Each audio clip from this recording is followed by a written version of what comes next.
Well, hi there.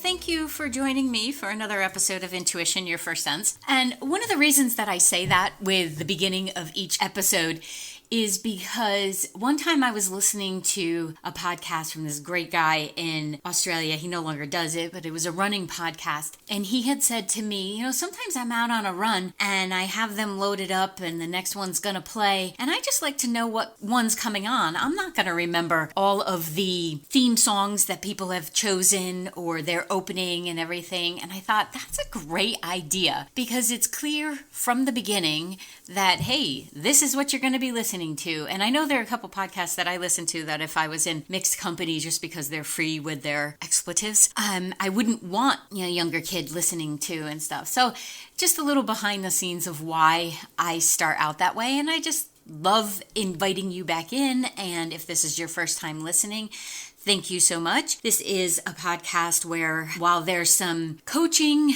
advice and some very practical steps, it's all with the intention of increasing intuition. All of this stuff leads to the same place, knowing oneself enough that you are tapped in and accessing every bit of your skill sets, every bit of your intuitive abilities. And oftentimes, it's not this glamorous prospect of connecting to the guides or the angels, these amazing downloads and stuff. Like if you've ever taken a class or participated in a workshop and you look over and this person's having all these amazing openings, which is possible. But most of this, and part of the reason I started this podcast, was to reassure you that you aren't doing anything wrong if those aren't your experiences. Because if you want long-lasting, depend on your intuitive abilities and the skill sets that you have as a soul walking around in a human experience, then the day-to-day stuff is really important.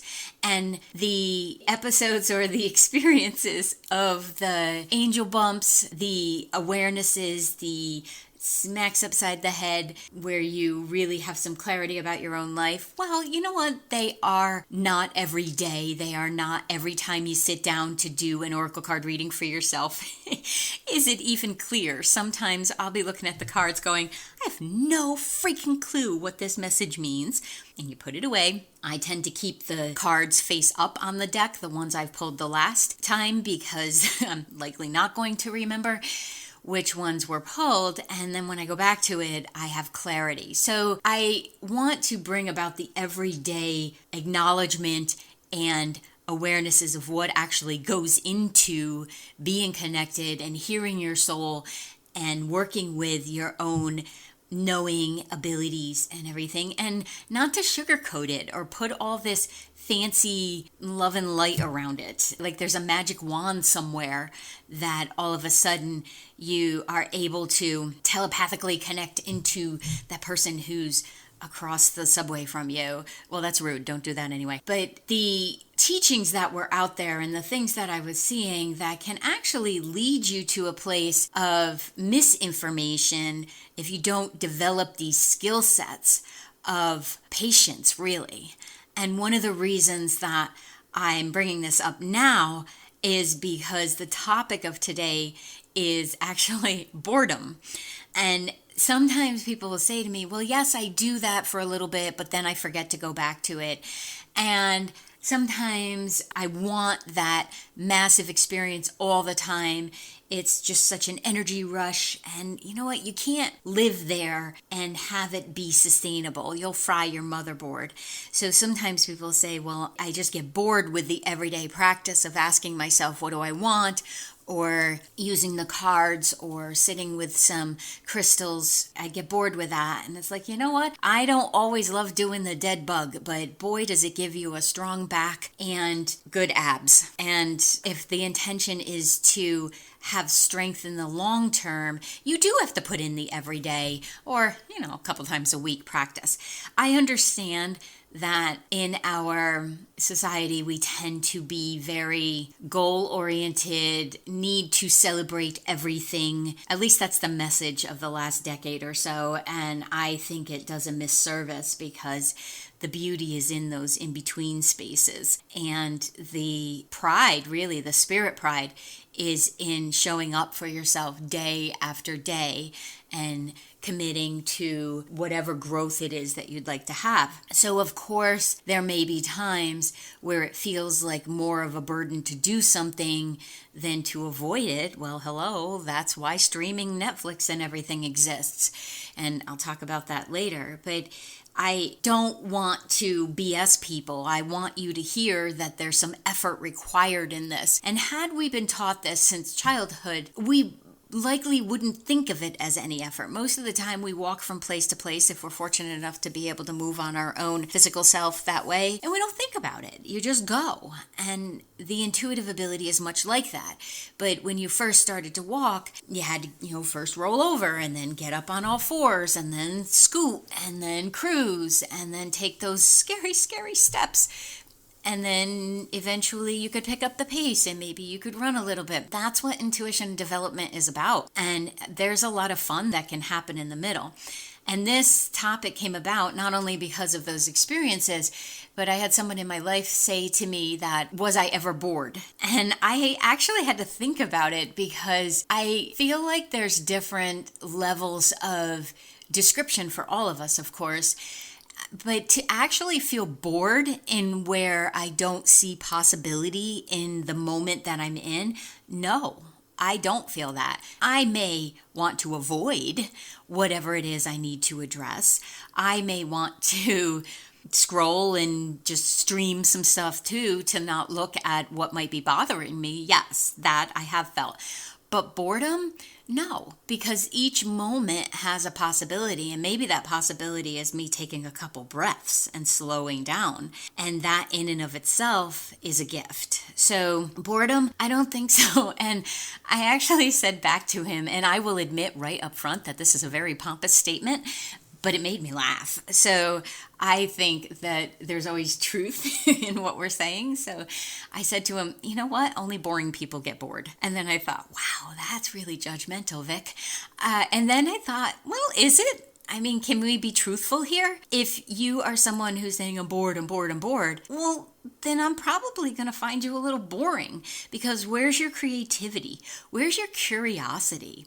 I think it's so great when kids say they're bored and we don't solve for boredom. We have to turn that tide back again too, and that we don't solve for the boredom. They have to dig deep and find their own curiosity and to consider what might be interesting to them, because otherwise they're just walking around as reflections of what's going on around them. They're not even connected to their own feelings, and I see a lot of that. What comes to mind is there's this young man, his mom is on Facebook, and I don't have permission because it's just coming to mind, so I'm not going to say names is basically my point there, but she will sometimes post videos of the inventions he comes up with. And he would not be free to come up with these if his mom and dad solved for him the times he said he was bored or he didn't have anything to do or he was locked into a screen and didn't have to figure out his own way. So every time I see those, he is amazing in what he comes up with. And he's only like 7 or 8 years old. It's going to be absolutely fascinating to see where his brain goes and what he ends up creating. But the space that gets created there, it feels like, in him solving problems that he's naturally curious about, and them not stepping in and fixing it for him. There are some hilarious videos where she's just walked in on him doing something. So he took initiative there too. And I really believe that all kids do this and have this, maybe not the invention part, but they can figure out the creativity. So whenever my kids were bored, I didn't solve it for them. And I'm grateful we didn't have screens that I could just pop one off to them. And in the car with my grandkids, they did not get screens. They did not get phones. They did not get anything. We sang to the radio. We told stories. We talked. There was quiet. We have to allow for our brain to expand in this way and to come up with the ideas. If you're always putting stuff in, it just has no space to rest and to come up with a good idea. So that's where, I think boring people get bored, because do you not necessarily know that you can create your own fun? And maybe you're a little bit afraid to, and that's okay. And it's okay to admit that you don't know what you want to read or what you want to learn, or, do you want to go for a walk, or would you rather stay in and do yoga? It's okay to not know things. The idea that we have to know everything just sets up so much pressure that I think this is where avoiding looking at and spending a little bit time in boredom happens. So the idea that, and I don't think I'm the end all and be all, that I have to be entertained. And that was the other thing that was coming up. We were spending some time together, and the message and the feeling I kept getting was his need to entertain me. And I thought, oh my goodness, this is exhausting. I can't watch this. I have to address it. And when, we had some good laughs and talks about it, it helped me to look into, when I'm by myself, what kind of habits am I creating there? I'm always looking under the stone because I find it fascinating in how we're wired and the things that we do on autopilot rather than with consciousness. So if you're finding yourself in this space, and sometimes people will say they feel stuck, and that's how they'll communicate this interim space of what I think is brilliance and creativity. So if you're feeling that slightly distracted, bored feeling, please don't run away from it. Please don't be boring. We need creative people and exciting and curious in our world, because that's where solutions come from, right? So what's missing in your life? These are some of the things that you can ask yourself as you're contemplating, am I a boring person? See, it still makes me laugh, because sometimes I don't want to be in my own company, but if there's one thing I know about myself, I crack myself up. So the ability to really not completely appreciate all the aspects of yourself, along with, creating the habits so you can really like your own company, is necessary too. So what could be missing in your life that in those moments where you're feeling bored or unsettled and your soul is trying to talk to you to let you know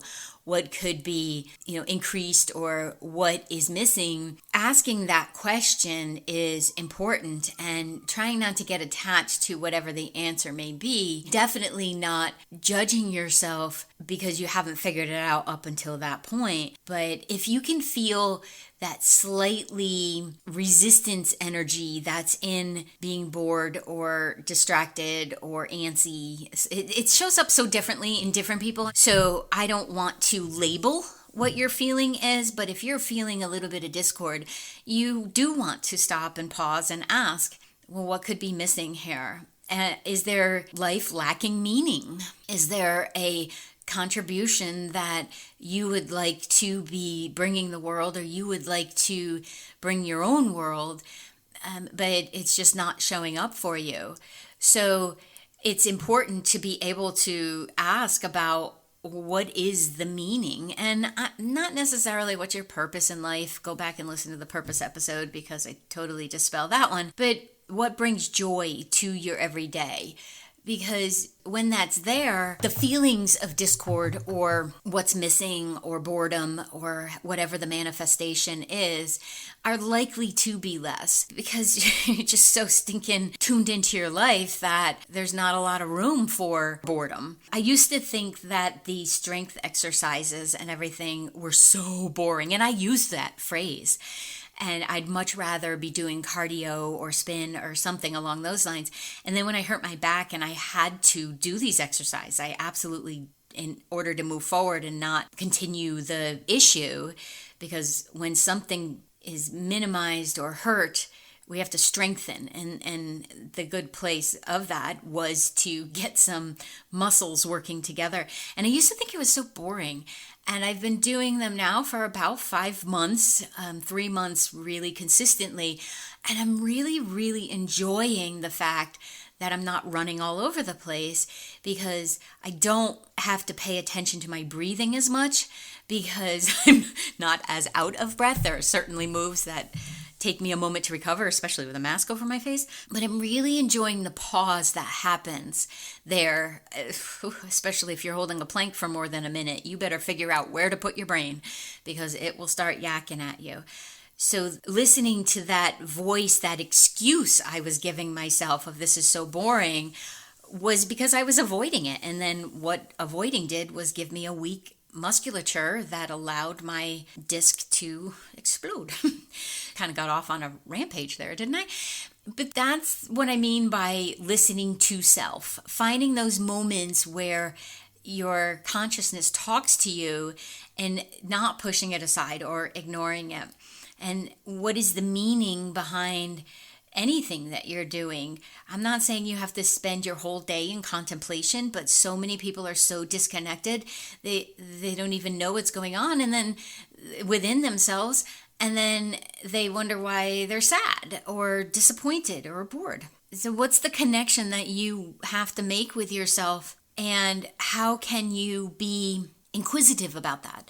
How can you be open to hearing that, you know what, this job bores the you-know-what out of me, and I have to get myself together to figure out what I'd like to do next. I am feeling bored with some of the relationships in my life. Am I not bringing anything to them to enhance them? Questions like that, where it's not judgmental, it's meant to uncover what the beauty may be that's inside all of it. And do you like your own company? I think a big part of the reason that I'm never bored, besides the level of responsibility that comes with running a business, is that I really like my own company, and I don't need other people in my life. I want them there, but I don't need them there. So that automatically makes me the go-to person for how I feel or what I want to do or what I'm engaged in. And yes, sometimes it is watching House Hunters International on Hulu or Netflix, wherever that shows up, and not judging it, but recognizing this is the moment of stillness that I'm bringing myself. Because I do not want to suggest that you replace this feeling of discontent that leads to the messaging of I'm bored with the idea that you must fill it or you must learn something. I would love if you felt that feeling and you realized, oh, this is a perfect opportunity for me to take a couple breaths, and maybe I'll just look at the trees move, or maybe I'll contemplate and not actually be in action. That's not what I'm talking about. I don't want you to feel like you have to, well, you can feel whatever you want to feel. I'm not in charge of that. But I don't want to send the message that I'm saying get busy, get busy, get busy, get busy. Most of the time, our brain will go there because we are avoiding an emotion, or you're avoiding some past hurt, or maybe you're even avoiding your own success. That's where I tend to trip myself up. And I know it, and I apply all these tactics. I do not suggest anything that I don't already have going on in my life, and I am always seeking more information about how I can do something more effectively or more efficiently. And our brain comes in with that curiosity, and so does the soul. So if you are finding that you're just filling your space with mindless activity or scrolling or watching TV, or even in your own looping thoughts, the same thoughts coming around, you may be avoiding some fears or some reality that wants to come up, it wants to be seen, and it wants to complete the cycle. One of the things that happens a lot for us is a cycle of emotion gets interrupted. How many times have you had something come up and you had to smush it because you had to go to a meeting, or you had to go pick the kids up somewhere, or it just wasn't quote unquote convenient for you to feel what you were feeling at that moment? Well, what happens is that then gets caught in its own loop, and it doesn't get to play out and move through the experience of feeling your way through the cycle. So sometimes when our system is quiet, or we have that moment and that space, the picture that comes to mind is they are these energy orbs that are trying to find a way out of us, and they see the door opens and, ooh, there's a moment of stillness. I'm going to run for that door and I'm going to complete the cycle. And to be clear, you want to complete cycles. You want to feel your way through a situation in as timely a fashion as you possibly can. because then it gets to dissipate. There's a lot of research about this in trauma work, and that people find their strength and their belief in selves because they allowed themselves to complete the cycle. So sometimes when we're feeling bored or distracted or in discontent, that cycle is trying to complete itself. And it's something that you could ask yourself, is there something that's trying to leave? And you could write about it. You could speak to your therapist, coach, clergy, friend, whomever about it, your guides. You could create a vision process. There's a lot of vision boarding going on right now, and I love it. I miss teaching that class in person. So complete the cycle, do something that allows it to leave. Sometimes it's a matter of getting up and going to fold the laundry, or giving yourself the space to contemplate what would like to leave right now. And these are all things that seem like a lot, but when you get in the practice of doing them, they actually show up automatically, and it's not a whole heck of a lot of heavy lifting. Back to the idea of feeling like he had to entertain me. Well, again, I am quite entertained by the spirit world, by my own thinking process, and sometimes by the boxes that are still being unpacked within me. That a lot of the times, if we're looking for external entertainment, which is what our social media and constant 24-hour news cycle and TV always available on demand and podcasts and everything. Oh, our poor little craniums. But are you so entertained, and I put that in quotes as well, that you can no longer self-soothe? I don't believe in the first 6-7 months, but eventually a child needs to learn how to self-soothe, because that's a superpower. And that's something that we need to have on board for the rest of our lives, so that you're not shooting off your mouth or, yelling or acting all entitled and with a phrase that usually says, "Can I see the manager?" If you can't self-soothe, you're likely one of those people. So if you require that attention and from within it just doesn't feel good anymore, congratulations. I really mean that.